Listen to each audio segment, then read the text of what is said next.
asked if I was going to do a Movies That Changed My Life video about Josie and the Pussycats. And I kept thinking, well, I've loved this movie for a quarter of a century, but can I really say it changed my life? And I said if I ever got accepted as a Rotten Tomatoes approved critic, I'd celebrate by writing a retrospective review about one of my favorite rotten movies. So that finally happened, and I wrote a review about Josie and the Pussycats. As I was writing it, I realized the movie had an even greater impact on my life than I initially gave it credit for, which means I can make a Movies That Changed My Life video about it after all. So buckle up, because de jour means seatbelts, and this is probably going to be a long one. The year was 2001, I was in elementary school, and the highlight of my week was going to Blockbuster to rent movies. I can't remember if I was the one who picked Josie and the Pussycats off of the shelf, or if my mom picked it out because I was a little girl and that seemed like a movie that little girls would like. But either way, I went home with a copy of Josie and the Pussycats, and I absolutely adored this movie. It was funny, the songs were catchy, and the idea of subliminal messages in pop music blew my little mind. For years, I'd reference the movie in conversations, only to be met with replies like, never seen it, or never heard of it. And every once in a blue moon, someone would tell me, that movie sucks. Eventually, I saw the reviews and realized this was considered a bad movie. So I felt like I was supposed to be embarrassed about how much I loved it, as if it were some sort of guilty pleasure. But I never stopped loving it, and I never stopped listening to the soundtrack, so clearly the subliminal messages work. Years later, I started studying film in school, so I thought maybe I should watch this movie again. Maybe now I'll understand why it's so bad. But that did not happen. I still thought the movie was unironically good. So I decided to look up the reviews again, and I was baffled by what I read. Critics were attacking its rampant product placement, arguing that it undermined the movie's anti-capitalist message. And I couldn't help but wonder if they missed the point entirely. The product placement was satirical. Even I understood that it was a joke when I watched the movie as a kid. The production design overwhelms nearly every frame with logos and branding, making it obvious it's a joke because it pushes consumerism to such an absurd extreme. In Roger Ebert's half-star review, he said the movie is a would-be comedy about prefab bands and commercial sponsorship, which may mean that the movie's own plugs for Coke, Target, Starbucks, Motorola, and Evian are part of the joke. And I think his use of the word may is very telling. The product placement is the joke. He opened his review by saying Josie and the Pussycats are not dumber than the Spice Girls, but they're as dumb as the Spice Girls, which is dumb enough. Josie and the Pussycats wasn't misunderstood because it was too silly or not smart enough. It was misunderstood because many critics took its satire at face value, confusing its exaggerated embrace of consumerism for an endorsement rather than a critique. For the record, I'm not saying all critics got it wrong, and I'm not judging Roger Ebert for his interpretation. I've misunderstood plenty of movies before too. So for those who don't know, Deborah Kaplan and Harry Elfont's film Josie and the Pussycats is based on both the Archie comics series and the Hanna-Barbera cartoon of the same name. At one point, someone asks Missy Pyle's character Alexandra why she's there, to which she cheekily replies, "I'm here because I was in the comic book." It's one of many moments that remind the audience the film is in on the joke. This movie is a hilarious, sharp, self-aware satire that was years ahead of its time. It follows Josie, played by Rachel Lee Cook, and her bandmates, bassist Valerie, played by Rosario Dawson, and drummer Melody, played by Tara Reid. At the start of the film, the Pussycats are a garage band playing small-time gigs at local bowling alleys while dreaming of making it big someday. But unlike most stories about aspiring musicians, this one turns their rise to fame into a commentary on how corporations manufacture celebrities and commodify trends. From its very first frame, Josie and the Pussycats establishes its tone and meta humor as the Metro-Goldwyn-Mayer lion transforms into a teenage girl screaming over the hottest boy band in this cinematic universe, de jour. A parody of Turn of the Millennium acts like NSYNC and the Backstreet Boys. As crowds of girls wearing matching pink de jour shirts erupt into hysteria, their hilariously suggestive single Backdoor Lover blares in the background. The joke isn't simply that boy bands sneak sexual innuendos into songs marketed to teenage girls, it's that the music industry packages and sells those fantasies as products. Before Josie even appears on screen, the film establishes that pop music is more than entertainment, it's a commodity. And that critique crystallizes in the next scene. Aboard a private jet plastered with Target advertisements, de jour informs their manager, Wyatt, played with deliciously villainous charm by Alan Cumming, that they noticed a bizarre backing track hidden beneath one of their demos. Wyatt calmly walks into the cockpit where he and the pilot strap on parachutes and abandon the band. Once news breaks that de Jure died in a plane crash, Wyatt and his boss Fiona, played by a pitch-perfect Parker Posey, immediately begin searching for a replacement act to distribute subliminal advertising through pop music. The Pussycats proved to be the perfect choice, not because they're the most talented band, but because they're the easiest to mold into a marketable brand. But first, they insist on renaming the group. As Wyatt explains, "You'd be more interested in a band called simply the Pussycats?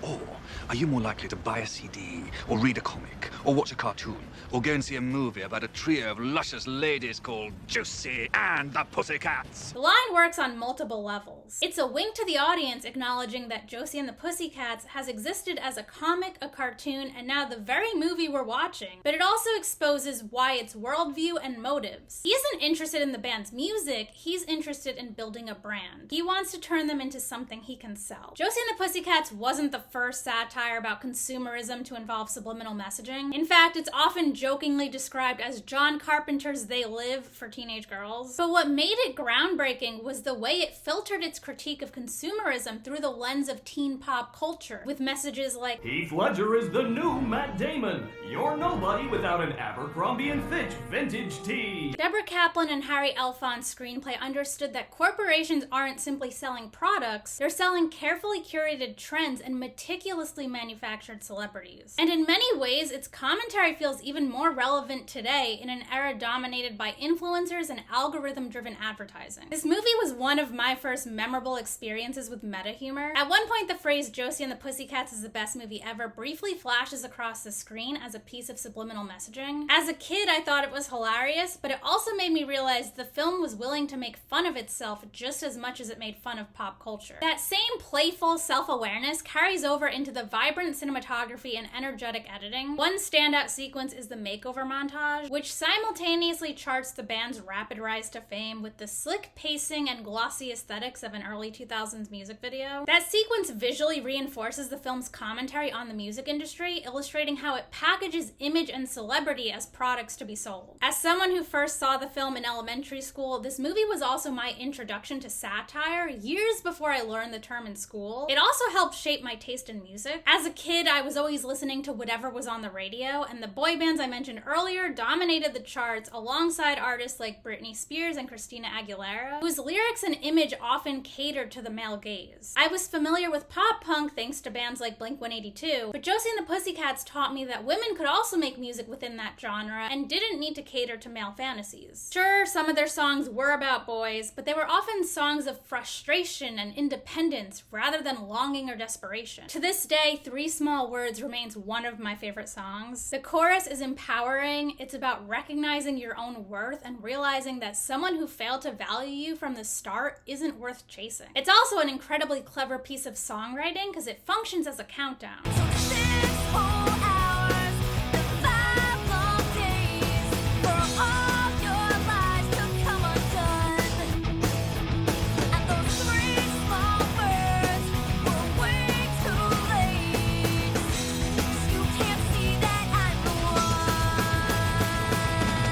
Sorry, I'm not a songwriter, but I think those lyrics are brilliant. Another aspect of this film that had a pretty big impact on my life is its depiction of femininity. I grew up with the idea that it was uncool to enjoy movies that were frequently dismissed as chick flicks or marketed primarily toward girls. In retrospect, I realize internalized misogyny led me to absorb the notion that things associated with young women were somehow less valuable or less important. But even as a little girl, Josie and the Pussycats felt different. It was witty, funny, and a fierce celebration of girlhood that refused to confine its characters to conventional stereotypes. Sure, Mel embodies the ditzy blonde archetype, but the film also celebrates her compassion and never suggests that her quirky personality makes her any less capable as a musician. And Josie could wear glittery outfits, but she could also get under the hood of a car and fix it herself. And she had a love interest, but her entire identity didn't revolve around him. So for me, this movie demonstrated that something could be fun, colorful, and unapologetically feminine while still being clever clever, subversive, and meaningful. It also helped me understand the difference between authentic friendship and performative popularity. I was bullied in elementary school, and Fiona's carefully constructed persona gave me a way to recognize people who hide their cruelty beneath their charisma. The girls I considered my friends would often pretend to be there for me, only to turn around and exclude me, mock me, or convince others not to talk to me. So watching Fiona manipulate everyone around her with a friendly facade made me realize that the people I always thought were cool weren't exactly worth admiring.